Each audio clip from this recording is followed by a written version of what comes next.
Chapter 2: Civil Rebellions and Tribal Uprisings. The revolt of 1857 was the most dramatic instance of traditional India's struggle against foreign rule. But it was no sudden occurrence. It was the culmination of a century-long tradition of fierce popular resistance to British domination.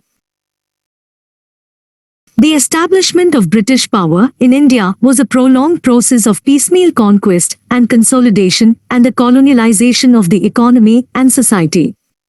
This process produced discontent, resentment, and resistance at every stage. This popular resistance took three broad forms: civil rebellions, tribal uprisings, and peasant movements. We will discuss the first two in this chapter. The series of civil rebellions, which run like a thread through the first 100 years of British rule, were often led by deposed Rajas and Nawabs or their descendants, uprooted and impoverished zamindars, landlords and poligars, landed military magnates in South India, and ex-retainers and officials of the conquered Indian states. The backbone of the rebellions, their mass base, and striking power came from the rack-rented peasants, ruined artisans, and demobilized soldiers. These sudden, localized revolts often took place because of local grievances, although for short periods they acquired a broad sweep, involving armed bands of a few hundreds to several thousands. The major cause of all these civil rebellions taken as a whole was the rapid changes the British introduced in the economy, administration, and land revenue system. These changes led to the disruption of the agrarian society, causing prolonged and widespread suffering among its constituents. Above all, the colonial policy of intensifying demands for land revenue and extracting as large an amount as possible produced a veritable upheaval in Indian villages. In Bengal, for example, in less than 30 years land revenue collection was raised to nearly double the amount collected under the Mughals. The pattern was repeated in other parts of the country as British rule spread. And aggravating the unhappiness of the farmers was the fact that not even a part of the enhanced revenue was spent on the development of agriculture or the welfare of the cultivator.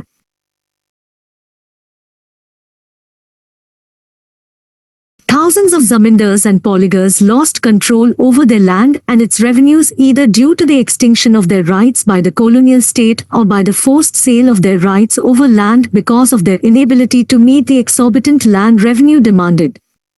The proud zamindars and poligars resented this loss even more when they were displaced by rank outsiders, government officials, and the new men of money, merchants and moneylenders. Thus they, as also the old chiefs, who had lost their principalities, had personal scores to settle with the new rulers. Peasants and artisans, as we have seen earlier, had their own reasons to rise up in arms and side with the traditional elite. Increasing demands for land revenue were forcing large numbers of peasants into growing indebtedness or into selling their lands. The new landlords, bereft of any traditional paternalism towards their tenants, pushed up rents to ruinous heights and evicted them in the case of non-payment. The economic decline of the peasantry was reflected in 12 major and numerous minor famines from 1770 to 1857. The new courts and legal system gave a further fillip to the dispossessors of land and encouraged the rich to oppress the poor. Flogging, torture and jailing of the cultivators for arrears of rent or land revenue or interest on debt were quite common. The ordinary people were also hard hit by the prevalence of corruption at the lower levels of the police, judiciary, and general administration. The petty officials enriched themselves freely at the cost of the poor. The police looted, oppressed, and tortured the common people at will. William Edwards, a British official, wrote in 1859 that the police were a scourge to the people and that their oppression and exactions form one of the chief grounds of dissatisfaction with our government. The ruin of Indian handicraft industries, as a result of the imposition of free trade in India and levy of discriminatory tariffs against Indian goods in Britain, pauperized millions of artisans. The misery of the artisans was further compounded by the disappearance of their traditional patrons and buyers, the princes, chieftains, and zamindars. The scholarly and priestly classes were also active in inciting hatred and rebellion against foreign rule. The traditional rulers and ruling elite had financially supported scholars, religious preachers, priests, pandits and Maulvis and men of arts and literature. With the coming of the British and the ruin of the traditional landed and bureaucratic elite, this patronage came to an end, and all those who had depended on it were impoverished. Another major cause of the rebellions was the very foreign character of British rule. Like any other people, the Indian people too felt humiliated at being under a foreigner's heel. This feeling of hurt pride inspired efforts to expel the foreigner from their lands. The civil rebellions began as British rule was established in Bengal and Bihar, and they occurred in area after area as it was incorporated into colonial rule. There was hardly a year without armed opposition or a decade without a major armed rebellion in one part of the country or the other. From 1763 to 1856, there were more than 40 major rebellions apart from hundreds of minor ones. Displaced peasants and demobilized soldiers of Bengal led by religious monks and dispossessed zamindars were the first to rise up in the Sannyasi rebellion, made famous by Bankim Chandra Chatterjee in his novel Anand Math, that lasted from 1763 to 1800. It was followed by the Chur uprising which covered 5 districts of Bengal and Bihar from 1766 to 1772 and then, again, from 1795 to 1816. Other major rebellions in eastern India were those of Rangpur and Dinajpur, 1783, Bishnupur and Birbhum, 1799, Orissa Zamindars, 1804 to 17, and Sambalpur, 1827 to 40. In South India, the Raja of Vijayanagram revolted in 1794, the Polygars of Tamil Nadu during the 1790s, of Malabar and coastal Andhra during the first decade of the 19th century, of Parlekmedi during 1813 to 14. Devan Velu Thampi of Travancore organized a heroic revolt in 1805. The Mysore peasants too revolted in 1830 to 31. There were major uprisings in Vizagapattnam from 1830 to 34, Ganjam in 1835 and Kannur in 1846 to 47. In western India, the chiefs of Saurashtra rebelled repeatedly from 1816 to 1832. The Kolis of Gujarat did the same during 1824 to 28, 1839 and 1849. Maharashtra was in a perpetual state of revolt after the final defeat of the Peshwa. Prominent were the Bhil uprisings, 1818 to 31, the Kittur uprising, led by Chinnava, 1824, the Satara uprising, 1841, and the revolt of the Gadkaris, 1844. Northern India was no less turbulent. The present states of Western UP and Haryana rose up in arms in 1824.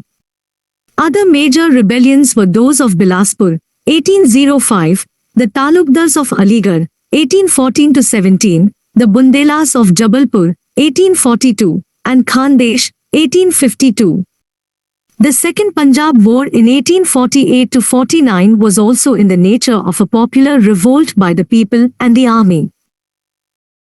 These almost continuous rebellions were massive in their totality, but were wholly local in their spread and isolated from each other. They were the result of local causes and grievances, and were also localized in their effects. They often bore the same character not because they represented national or common efforts but because they represented common conditions though separated in time and space. Socially, economically and politically, the semi-feudal leaders of these rebellions were backward-looking and traditional in outlook. They still lived in the old world, blissfully unaware and oblivious of the modern world which had knocked down the defenses of their society. Their resistance represented no societal alternative. It was centuries old in form and ideological and cultural content. Its basic objective was to restore earlier forms of rule and social relations. Such backward-looking and scattered, sporadic and disunited uprisings were incapable of fending off or overthrowing foreign rule. The British succeeded in pacifying the rebel areas one by one. They also gave concessions to the less fiery rebel chiefs and zamindars. In the form of reinstatement, the restoration of their estates and reduction in revenue assessments so long as they agreed to live peacefully under alien authority. The more recalcitrant ones were physically wiped out. Velu Thampi was, for example, publicly hanged even after he was dead.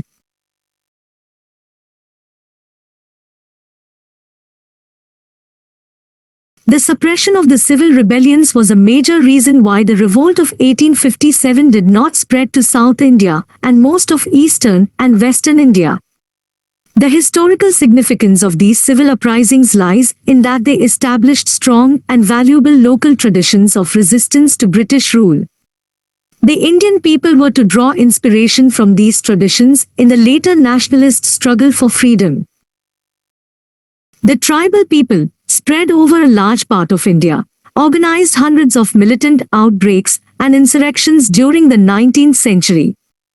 These uprisings were marked by immense courage and sacrifice on their part and brutal suppression and veritable butchery on the part of the rulers. The tribal had cause to be upset for a variety of reasons. The colonial administration ended their relative isolation and brought them fully within the ambit of colonialism.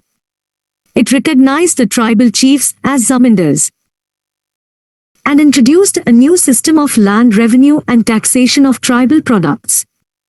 It encouraged the influx of Christian missionaries into the tribal areas. Above all, it introduced a large number of moneylenders, traders and revenue farmers as middlemen among the tribal. These middlemen were the chief instruments for bringing the tribal people within the vortex of the colonial economy and exploitation. The middlemen were outsiders who increasingly took possession of tribal lands and ensnared the tribal in a web of debt. In time, the tribal people increasingly lost their lands and were reduced to the position of agricultural laborers, sharecroppers, and rack-rented tenants on the land they had earlier brought under cultivation and held on a communal basis. Colonialism also transformed their relationship with the forest.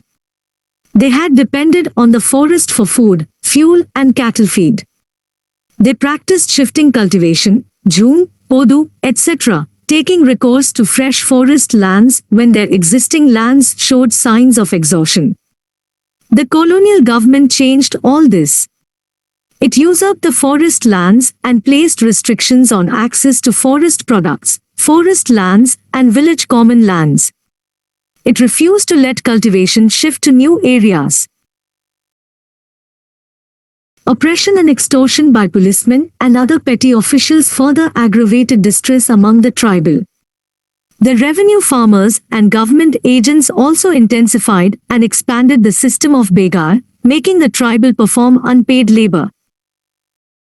All this differed in intensity from region to region, but the complete disruption of the old agrarian order of the tribal communities provided the common factor for all the tribal uprisings. These uprisings were broad-based, involving thousands of tribal, often the entire population of a region. The colonial intrusion and the triumvirate of trader, moneylender, and revenue farmer in some disrupted the tribal identity to a lesser or greater degree. In fact, ethnic ties were a basic feature of the tribal rebellions. The rebels saw themselves not as a discrete class but as having a tribal identity. At this level, the solidarity shown was of a very high order. Fellow tribal were never attacked unless they had collaborated with the enemy. At the same time, not all outsiders were attacked as enemies.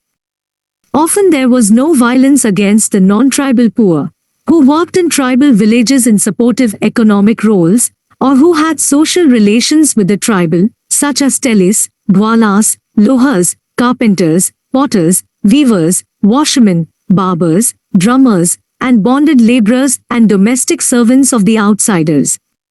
They were not only spared, but were seen as allies. In many cases, the rural poor formed a part of the rebellious tribal bands.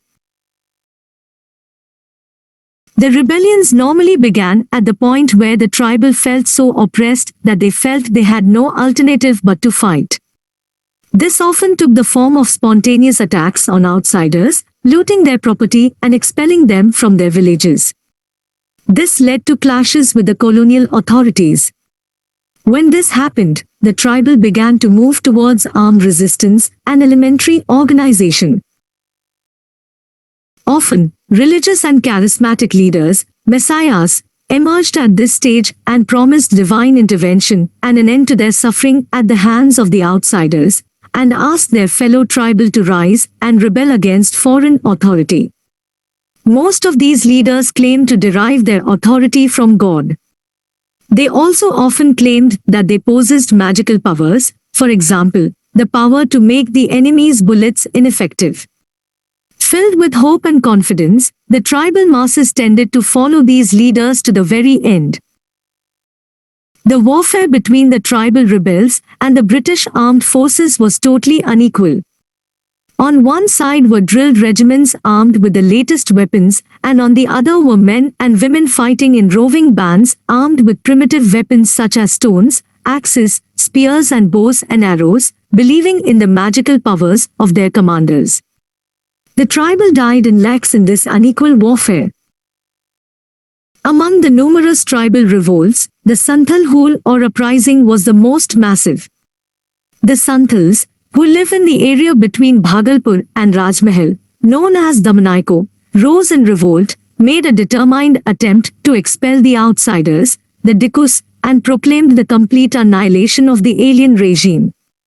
The social conditions which drove them to insurrection were described by a contemporary in the Calcutta Review as follows: Zamindars, the police, the revenue and court alas have exercised a combined system of extortions, oppressive exactions, forcible dispossession of property, abuse and personal violence, and a variety of petty tyrannies upon the timid and yielding Santhals. Usurious interest on loans of money ranging from 50 to 500%, false measures at the Haute and the market, willful and uncharitable trespass by the rich by means of their untethered cattle, tattoos, ponies and even elephants, on the growing crops of the poorer race, and such like illegalities have been prevalent. The Santhals considered the Dikus and government servants morally corrupt, being given to beggary, stealing, lying and drunkenness. By 1854, the tribal heads, the Majhis and Paganites, had begun to meet and discuss the possibility of revolting. Stray cases of the robbing of zamindars and moneylenders began to occur. The tribal leaders called an assembly of nearly 6,000 Santhals, representing 400 villages, at Bhagnidigi on 30th June 1855. It was decided to raise the banner of revolt, get rid of the outsiders and their colonial masters once and for all, they ushered in Satyug, the reign of truth and true justice. The Santhals believed that their actions had the blessings of God. Saido and Kanhu, the principal rebel leaders, claimed that Thakur, God, had communicated with them and told them to take up arms and fight for independence. Saido told the authorities in a proclamation, "The Thakur has ordered me, saying that the country is not Sahib's. The Thakur himself will fight. Therefore, you Sahibs and soldiers will fight the Thakur himself." The leaders mobilized the Santhal men and women by organizing huge processions through the villages accompanied by drummers and other musicians. The leaders rode at the head on horses and elephants and in palkis. Soon nearly 60,000 Santhals had been mobilized, forming bands of 1,500 to 2,000, but rallying in many thousands at the call of drums on particular occasion. They attacked the Mahajans and Zamindars and their houses, police stations, railway construction sites, the duck, post, carriers, in fact all the symbols of Diku exploitation and colonial power. The Santhal insurrection was helped by a large number of non-tribal and poor Dikus. Gwalas, milkmen, and others helped the rebels with provisions and services. Lohars, blacksmiths, accompanied the rebel bands, keeping their weapons in good shape. Once the government realized the scale of the rebellion, it organized a major military campaign against the rebels. It mobilized tens of regiments under the command of a major general, declared martial law in the affected areas, and offered rewards of up to 10,000 rupees for the capture of various leaders. The rebellion was crushed ruthlessly. More than 15,000 Santhals were killed while tens of villages were destroyed. Saido was betrayed and captured and killed in August 1855 while Kanhu was arrested by accident at the tail end of the rebellion in February 1866. And the Rajmahal hills were drenched with the blood of the fighting Santhal peasantry. One typical instance of the heroism of Santhal rebels has been narrated by L.S.S. O'Malley. They showed the most reckless courage, never knowing when they were beaten and refusing to surrender. On one occasion, 45 Santhals took refuge in a mud hut which they held against the sepoys. Volley after volley was fired into it. Each time the Santhals replied with a discharge of arrows. At last, when their fire ceased, the sepoys entered the hut and found only one old man was left alive. A sepoy called on him to surrender, whereupon the old man rushed upon him and cut him down with his battle axe.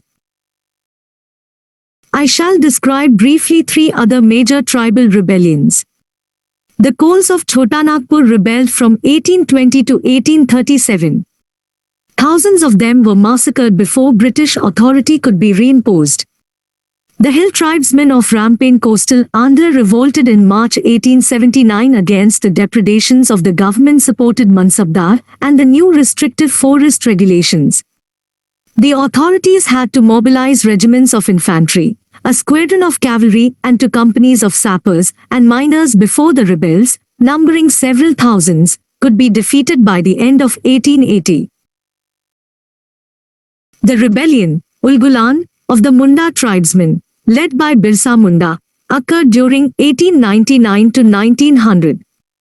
For over 30 years the Munda Sardars had been struggling against the destruction of their system of common land holdings by the intrusion of Jagirdars, Thikadars, revenue farmers, and merchant moneylenders. Birsa, born in a poor sharecropper household in 1874, had a vision of God in 1895. He declared himself to be a divine messenger, possessing miraculous healing powers. Thousands gathered around him, seeing in him a messiah with a new religious message. Under the influence of the Sardars, the religious movement soon acquired an agrarian and political content. Birsa began to move from village to village, organizing rallies and mobilizing his followers on religious and political grounds. On Christmas Eve, 1899, Birsa proclaimed a rebellion to establish Munda rule in the land and encouraged the killing of Thikadars and Jagirdars and Rajas and Hakims, rulers, and Christians. Satyug would be established in place of the present-day Kalyug. He declared that there was going to be a fight with the Dikus, the ground would be as red as the red flag with their blood. The non-tribal poor were not to be attacked. To bring about liberation, Birsa gathered a force of 6,000 Mundas armed with swords, spears, battle axes, and bows and arrows. He was, however, captured in the beginning of February 1900 and he died in jail in June. The rebellion had failed. But Birsa entered the realms of legend.